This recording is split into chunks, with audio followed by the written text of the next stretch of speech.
Hello friends, good afternoon. So first of all, thank you for watching the previous video. Today's video is going to be a continuation of the last video that was on Gmdss equipments. Today we will be covering the distress part of it. How to send the distress and from various equipments, and what to do in case we receive a distress message.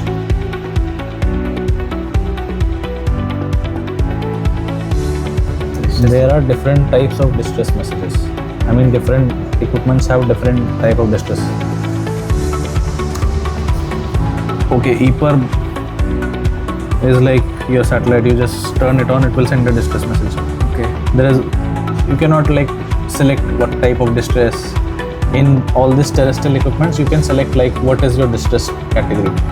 So in your VHF and in your MFHF, there are basically two type of distress: designated and undesignated. Okay. I will show you one by one. First, for VHF, you have your undesignated distress. This is very common and very simple. In your undesignated distress, you just have to, what does undesignated distress means?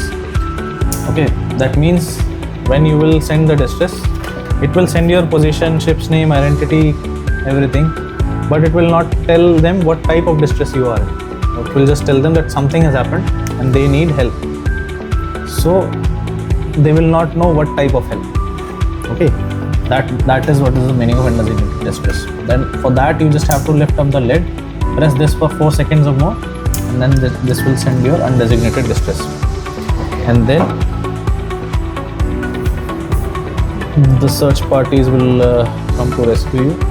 But like exactly how I told you, if you tell them what type of distress, what type of problem you are in, then they will be able to help it better, or they will be able to plan it better how to approach for it. This is simple. Just for distress, press it, it will be sent. For designated distress, you have to select distress. How to do it? Press on call message, go on type of message, select distress message. This is now by default selected undesignated. You have to change this. Fire, flooding, collision, grounding, listing. And there is a list of type of distress. Like I select fire. So now, once this is done, I have fed all the information is fed in. Now if I press this for 4 seconds, now this is a designated distress. So now they know that in this position they have fire. If I select collision, then I press it, they will know that they have collision. So in VHF, two type of distresses. Undesignated is just by pressing this. Designated is by selecting the distress and by selecting the distress and then pressing this one. This will send you a designated distress. So sir, which all authorities are going to? RCCs basically. Only RCCs? Your company will also get this message. But the thing is, they will not be able to help you out. Who will help you out is your RCCs. The post stations, they will get these messages and then they will decide, like how I told you before, the coordination center, Maritime Rescue Coordination Center and RCCs, and then they will decide who will approach for this. They will plan. They will carry out how to approach this. They will do the search and rescue operation. Similar in your MFHF.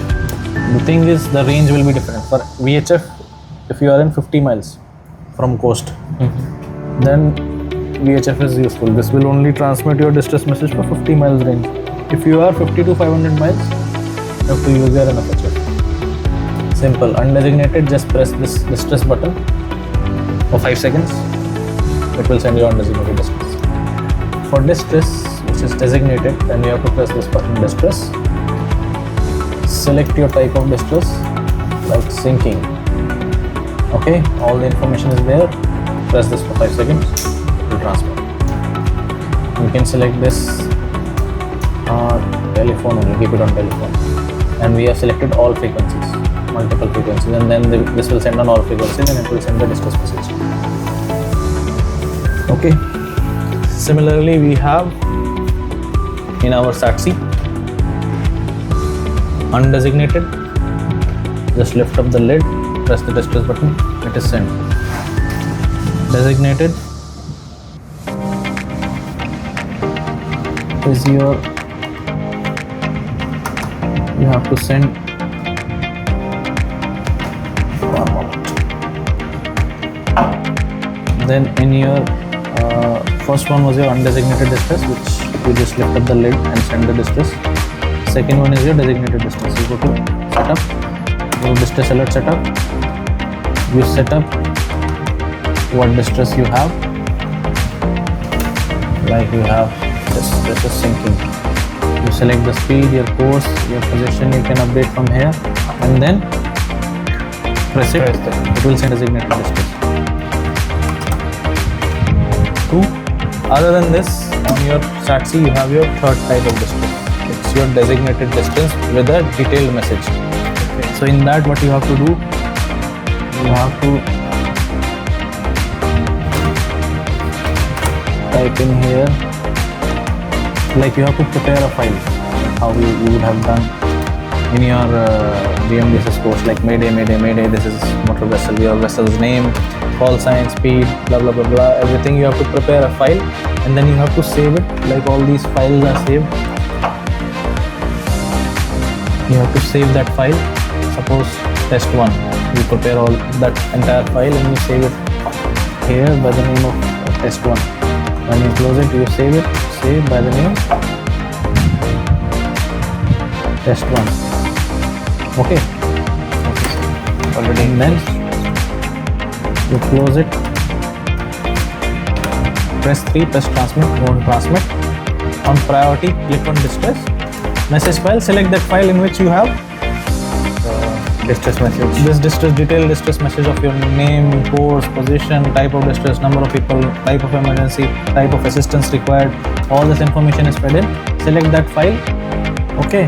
When you have selected this, like when you have selected normal, so you have to select all the other features also, like station ID, country, ocean code.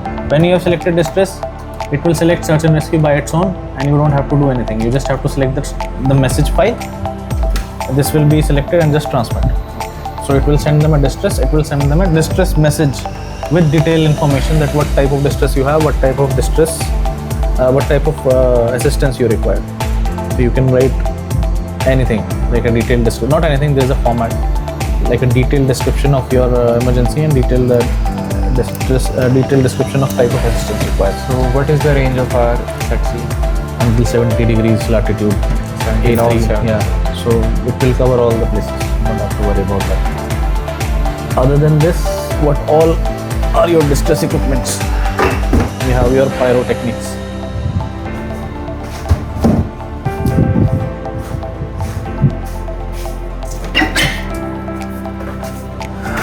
This is your line throwing apparatus. You have to have 4 on board.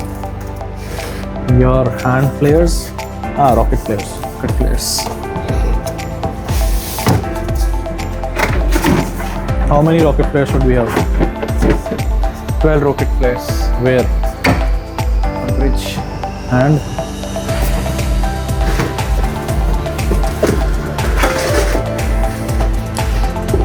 open.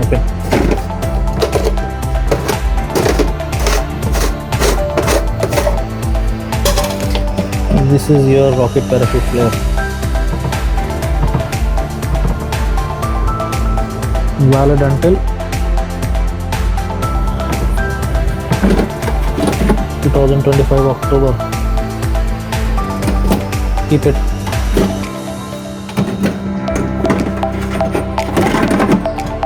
And we have this one. This is the new one. Valid until March 2027. We should have 12 rocket flares on your bridge. 4 LTA is here, and the other ones we see there are additional rocket parachute flares. Total we have 12 like this. So they have their SOLAS requirement for rocket parachute flares. I'll just show you the requirements. On bridge we should have only like rocket parachute flares. On in our live boats we have parachute flares, hand flares, smoke floats, everything. We can refer to the SOLAS requirement.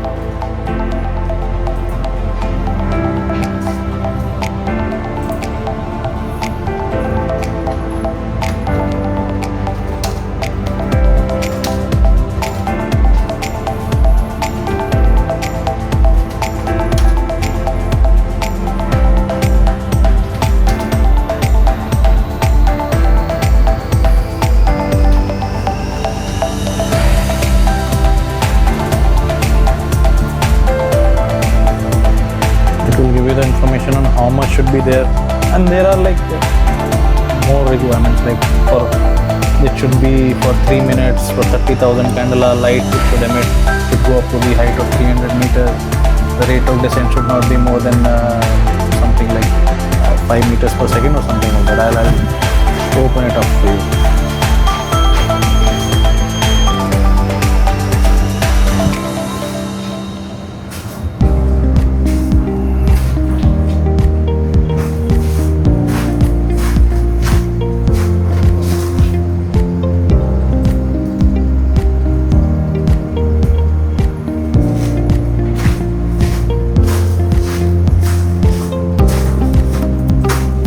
Burns for 40 seconds, minimum 40 seconds. When we refer SOLAS, we can find out, like you can open your SOLAS book, as we have a publication in a digital format. We can open the SOLAS book, we can refer. There are like SOLAS regulation for everything that we have on board. We have for rocket parachute, we have for hand flares, we have for spoke boat, we have for MOB markers, we have for everything. We can refer from there. And another thing that I want to show you is what all things can actually be referred as or can be used as a distress signal. Bring your call rig.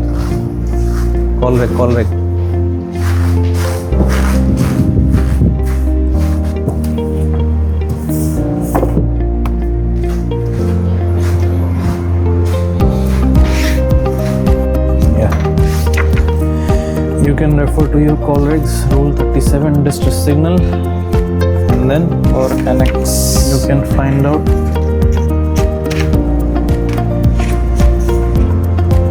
Annex 4 also same.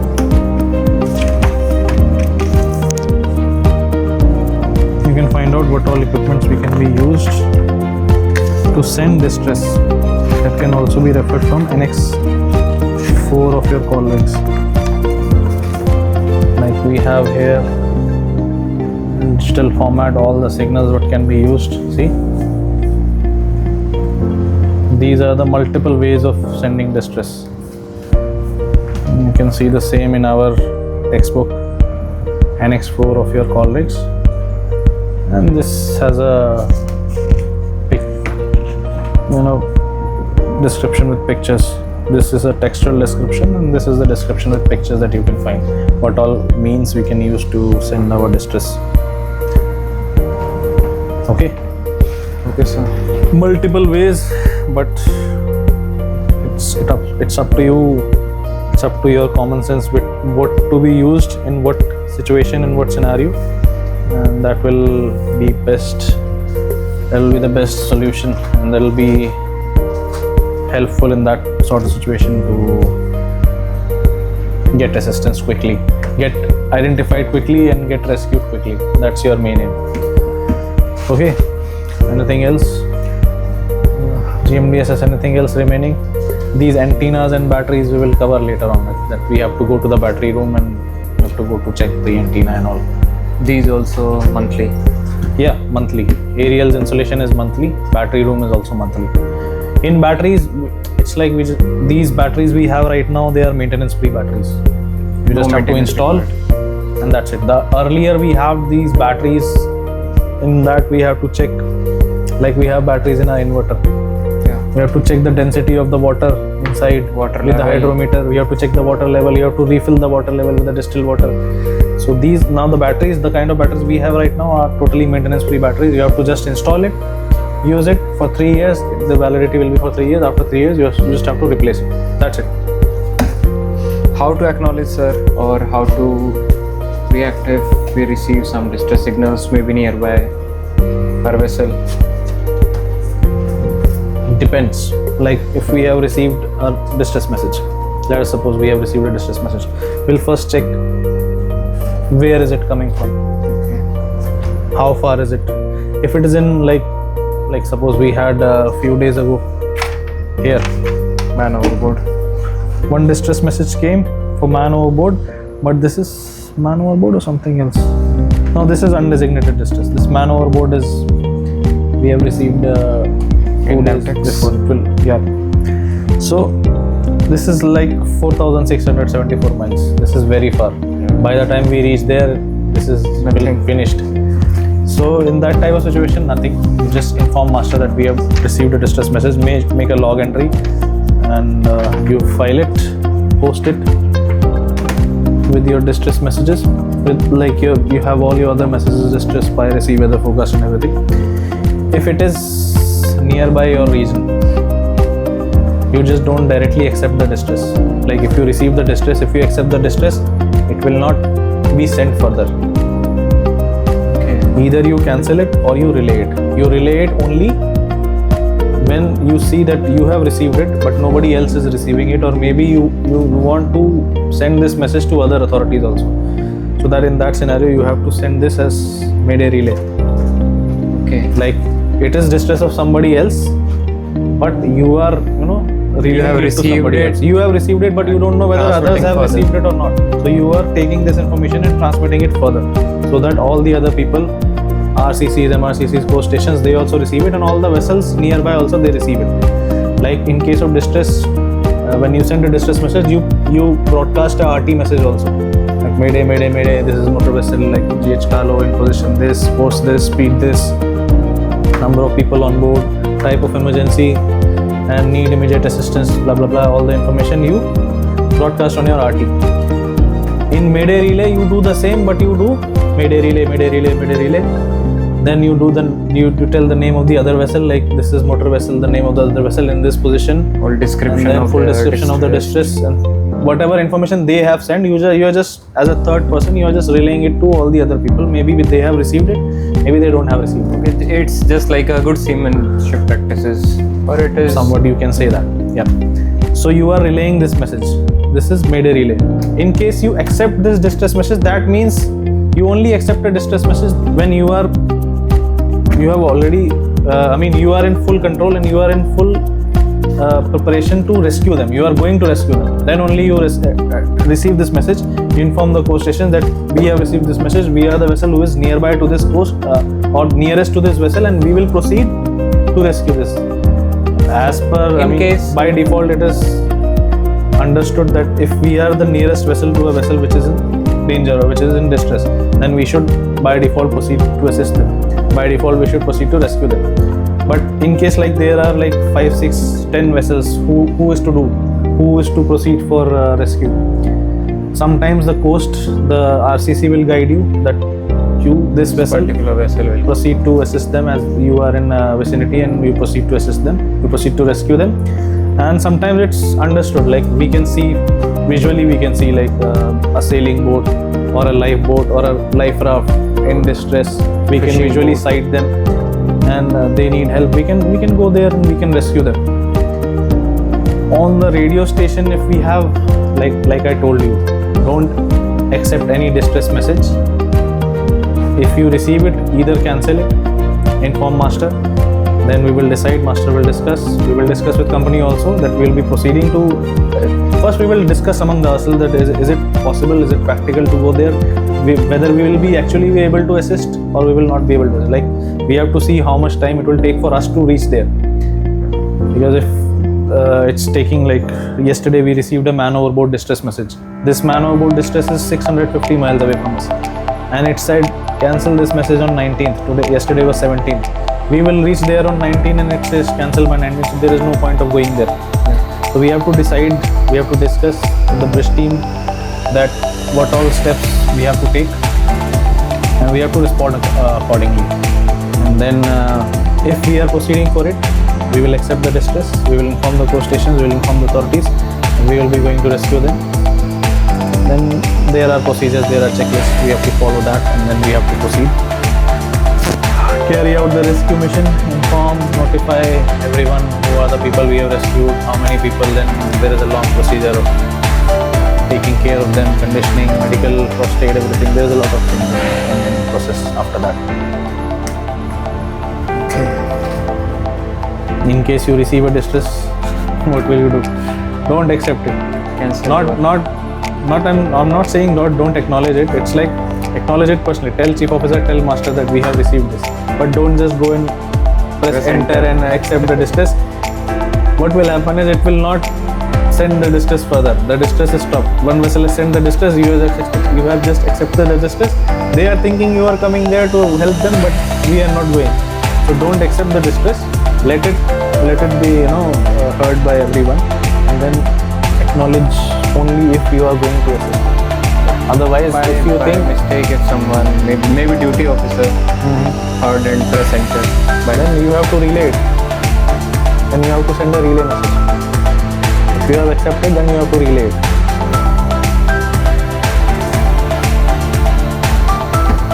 Okay. yes, sir. Anything else? No, sir. Okay. All doubts clear. Yes, sir.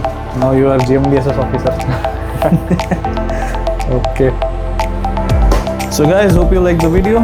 For more such content, follow my channel. Thank you.